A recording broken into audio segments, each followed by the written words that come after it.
RN24 इस online platform पर स्वागत है एक बार फिर आप सबका। और करते हैं आज का सेशन शुरू। फर्स्ट क्वेश्चन आपके सामने है, which one of the following hormone is responsible for gall bladder contraction and release of bile into the duodenum. यानी कि कौन सा हार्मोन जो है गॉल ब्लैडर के कॉन्ट्रेक्शन के लिए जिम्मेदार है, और उस कॉन्ट्रेक्शन से होगा क्या, जो गॉल ब्लैडर के अंदर बाइल स्टोर हो रहा है वो बाइल सीक्रेट होकर या रिलीज होकर किस में आ जाएगा, ड्यूडेनम में आ जाएगा। तो पूछा आपसे जा रहा है, उसका रेस्पॉन्स आप बताएं। बेस्ट रेस्पॉन्स क्या हो सकता है आपके हिसाब से? सीक्रेटिन, गेस्ट्रीन, सिस्टोकाइनिन और वेसोएक्टिव इंटेस्टाइनल पेप्टाइड। जल्दी से रेस्पॉन्स पुट कीजिए।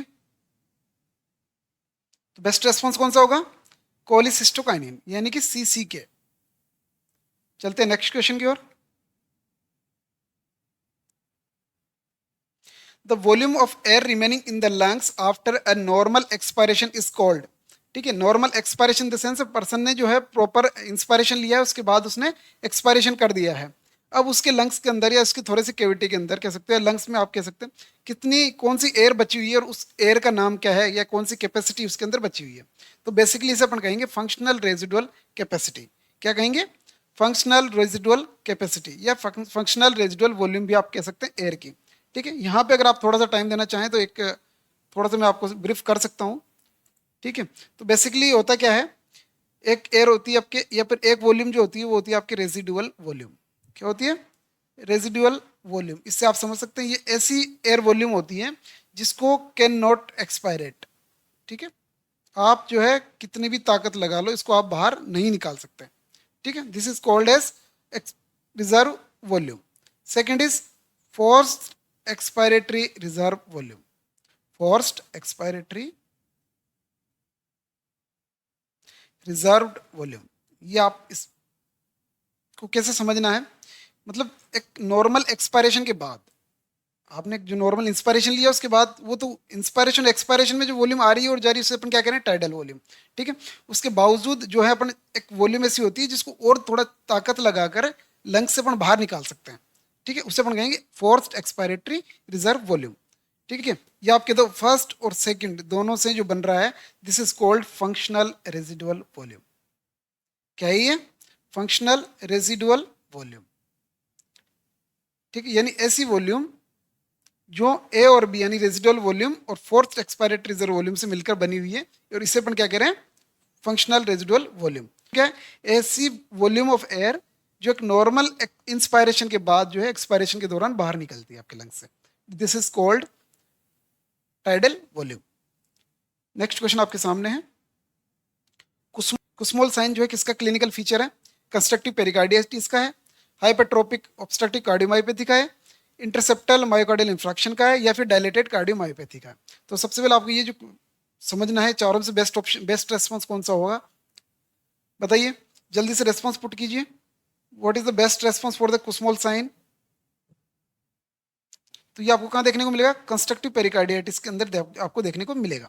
अब दूसरा क्वेश्चन क्या है, कुस्मोल साइन होता क्या है? ठीक है, तो एक बार ये फिगर आप देखिए, थोड़ा ध्यान से देखना है कि नॉर्मली कैसा होता है और कुस्मोल साइन में कैसा होगा। आपको दो दो अलग अलग इमेज बनानी है आपके माइंड में। फर्स्ट इज नॉर्मली कैसा होना चाहिए और कुस्मोल साइन के अंदर कैसा होता है। तो नॉर्मली क्या होता है कि जब अपन इंस्पायरेशन लेते हैं, व्हेन यू गेट इंस्पायरेशन, यानी आप जो श्वसन अंदर ले रहे हैं, रेस्पिरेशन आप अंदर कर रहे हैं, मतलब इंस्पायरेशन आप कर रहे हैं, उस इंस्पायरेशन के दौरान जो है जुगुलर वीनस प्रेशर जिसे अपन कह रहे हैं JVP, ठीक है, वो क्या होना चाहिए? रिड्यूस होना चाहिए। आइडियली कैसा होना चाहिए? इंस्पायरेशन के दौरान जुगुलर विनस प्रेशर रिड्यूस होना चाहिए। ठीक है, और क्यों होना चाहिए? क्योंकि जैसे अपन इंस्पायरेशन लेंगे अपने इंट्राथोरेसिक कैविटी का जो एक्सपेंशन है वो बढ़ जाएगा। ठीक है, तो इस वजह से क्या होगा कि आपका जो थोरेसिक कैविटी है आपकी, उसमें एरिया बढ़ेगा। उस एरिया का बढ़ने से क्या होगा, आपके जो जुगुलर विनस प्रेशर है वो रिलीज होगा। ऐसा नॉर्मली होता है। जबकि पूछा आपसे किया जा रहा है कुस्मोल साइन, और कुस्मोल साइन में क्या होता है, देखो थोड़ा सा एक बार इसको पढ़ना है आपको। Kussmaul sign is a paradoxical rise in jugular venous pressure on inspiration. यानी कि जो आप कह रहे हैं ना, कुस्मोल साइन में क्या हो रहा है, आप ये कह सकते हैं कि JVP इंक्रीज होगा ड्यूरिंग, JVP इंक्रीज होगा जब इंस्पायरेशन हो रहा है। ये किस में देखा जा रहा है आपको? कुस्मोल साइन का साइन नहीं है ना, कि सिम्टम है कह सकते हो। और ऑर्डिनरी कैसा होना चाहिए? JVP क्या होना चाहिए? डाउन होना चाहिए जब आप इंस्पायरेशन कर रहे हैं। ठीक है, तो ये पैराडॉक्सिकल फिनोमिना ना, तो पैराडॉक्सिकली राइज हो रहा है jugular venous pressure when you get inspiration. ठीक है, चलते हैं नेक्स्ट क्वेश्चन पे। A thickened ventricular wall with the normal diastolic function is the feature of, यानी कि यहाँ पे क्या है कि आपकी जो कार्डियोमायोपैथी आपको देखने को मिल रही है, वेंट्रिकल वॉल जो है वो थिकन्ड हो रही है, यानी जो मसल्स जो है आपकी कार्डियक मसल्स वो थिकन्ड हो रही है, यानी उसके अंदर जो क्या हो रहा है, हाइपर प्लेजिया हो रहा है। हाइपरट्रोपी भी हो सकती है किसी वजह से, हाइपरट्रोपी हाइपरप्लेजिया दोनों में से किसी की वजह से थिकंड हो रही है। अब उस थिकंड की वजह से, थिकंड तो हो रही है मतलब उसकी जो कार्डियोमायोपैथी तो डेवलप हो सकती है, उसको कह सकते हो आप एबनॉर्मलिटी है कार्डियक मसल्स की, बट जो आपका नॉर्मल डायस्टोलिक फंक्शन है वो क्या है, नॉर्मल है। डायस्टोलिक फंक्शन नॉर्मल है, यानी रिलैक्सेशन जो है आपके हार्ट को प्रॉपर मिल रहा है। तो वो किस में आपको देखने को मिलेगा? चार ऑप्शन आपके सामने हैं, जल्दी से विचार कीजिए सभी क्वेश्चन ऑप्शंस पे और राइट ऑप्शन आपको पुट करना है। Hypertrophic cardiomyopathy, restrictive cardiomyopathy, leads heart. What is the best response from your side? तो बेस्ट रेस्पॉन्स क्या हो जाएगा आपके? Athletes heart. क्या हो जाएगा? एथलीट्स हार्ट में ये चीज़ आपको देखने को मिलेगी। थोड़ा सा और ये जो नेक्स्ट फिगर है इसको देख के आप थोड़ा सा और अपनी माइंड में इमेज क्लियर कर सकते हैं।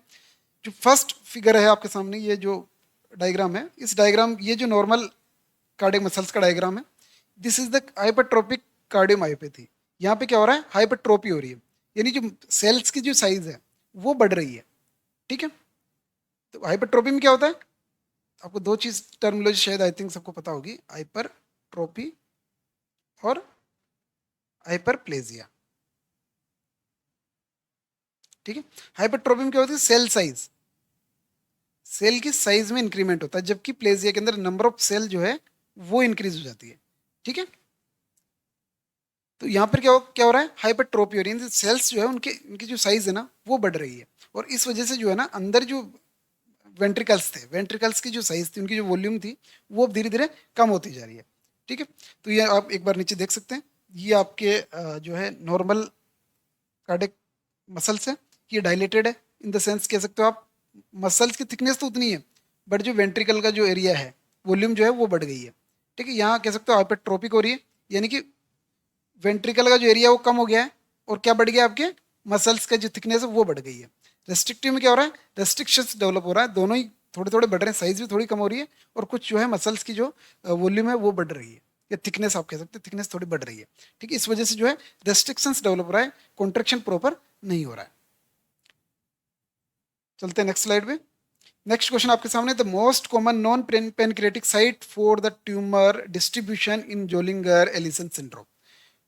अब पहला क्वेश्चन ये, जोलिंग एलिसन सिंड्रोम जो है कहाँ देखने को मिलता है? ये नॉन पेनक्रिएटिक साइट पूछ रहा है, इन द सेंस क्या है कि ये कहाँ की ट्यूमर है? आपके पेनक्रियास की ट्यूमर है। पेनक्रियास की ट्यूमर को आप क्या करें? जोलिंगर एलिसन सिंड्रोम कह रहे हैं। अब ये पूछ रहा है कि पेनक्रियास के अलावा जो है कहाँ आपको देखने को मिल सकती है, तो डेफिनेटली कहाँ मिलेगी? क्योंकि पेनक्रियास किससे आके अटैच हो रहा है? आपके डिओडिनम से आके अटैच हो, इस डिओडिनम। चले next. The diagnosis of pneumonia is typically achieved by which of following diagnostic test. आप जो है निमोनिया को कौन से डायग्नोस्टिक टेस्ट से जो है फाइनली जो है मतलब डायग्नोस कर सकते हैं? आर्टीरियल एबीजी से कर सकते हैं, चेस्ट एक्सरे से कर सकते हैं, ब्लड कल्चर से कर सकते हैं, या स्पुटम कल्चर एंड सेंसिटिविटी से कर सकते हैं। तो आई थिंक ये सबको पता होगा किससे कर सकते हैं। डायग्नोस्टिक फाइनल कंफर्मेटिव टेस्ट है ना किसका? निमोनिया का। स्पुटम कल्चर एंड सेंसिटिविटी से जो आप डायग्नोसिस कर सकते हैं निमोनिया का। ठीक है, नेक्स्ट क्वेश्चन आपके सामने, which of the following organism is most common cause of community acquired pneumonia in adult. आपको बताना है कम्युनिटी एक्वायर्ड निमोनिया जो है एडल्ट में कौन से पॉजिटिव एजेंट से या कौन से ऑर्गेनिज्म से जो है कॉमनली होता है। तो बेस्ट रेस्पॉन्स क्या होगा आपका? स्ट्रेप्टोकोकस। किससे होगा? स्ट्रेप्टोकोकस से। यानी ये जो ना हीमोफिलस इन्फ्लुएंजा है ना, ये जिसे अपन कह रहे हैं, ये कहाँ देखने को मिलेगा आपको? हॉस्पिटल में देखने को मिलेगा। हॉस्पिटल एक्वायर्ड निमोनिया यहाँ से हो सकता है। ठीक है, स्टेफाइलोकोकस ऑरिस कहाँ मिलेगा आपको? ये भी आपको हॉस्पिटल एक्वायर्ड निमोनिया का पॉजिटिव एजेंट है, ये कह सकते हो हॉस्पिटल एक्वायर्ड निमोनिया यहाँ पर आपको देखने को मिलेगा। ठीक है, तो आपको स्ट्रेप्टोकोकस का मिलेगा, कम्युनिटी मिलेगा, और अब क्लेबिसेला मतलब ये आपके जो है स्टेफाइलोकोकस और हीमोफिलस जो इन्फ्लुएंजा है, ये कहाँ देखने को मिल रहे हैं आपको? हॉस्पिटल एक्वायर्ड इन्फेक्शन में या हॉस्पिटल एक्वायर्ड निमोनिया के अंदर आपको देखने को मिलेंगे। नेक्स्ट क्वेश्चन आपके सामने है, when auscultating the chest of a client with pneumonia. जब आप निमोनिया जो क्लाइंट है उसका चेस्ट ऑस्कल्टेट करेंगे, the nurse would expect to hear. Nurse कौन सा जो क्या मतलब एक आशा करेगी या उम्मीद करेगी क्या उसको सुनाई देगा। Which of the following sound over the area of consolidation. ठीक है, कंसोलिडेट जो जहाँ बने हुए हैं उस एरिया पे जो है नर्स को किस टाइप की साउंड सुनाई देनी होगी, मतलब कह सकते हो वो एक्सपेक्ट करेगी किस टाइप की साउंड वहाँ पे सुनाई देगी। तो ब्रोंकियल साउंड सुनाई देगी, ब्रोंको वेसिकुलर मिलेगी या ट्यूबुलर मिलेगी या फिर वेसिकुलर मिलेगी। तो आपको थोड़ा सा समझना ये है, आपका जो लंग्स है या जो टोटल एयरवे है आपका, उसके अंदर तीन तरह की साउंड आपको सुनने को मिलती है। उसमें एक ब्रोंकियल होती है, एक ब्रोंको वेसिकुलर होती है, एक होती है आपके वेसिकुलर साउंड। तो ये ध्यान रखना कि जो कंसोलिडेशन क्या होता है, निमोनिया के अंदर जो है जो आपकी लंग पेरेन्काइमा होती है उसमें एयर एक्सचेंज प्रॉपर होता है और वो थोड़ी उसमें इलास्टिसिटी भी प्रेजेंट होती है।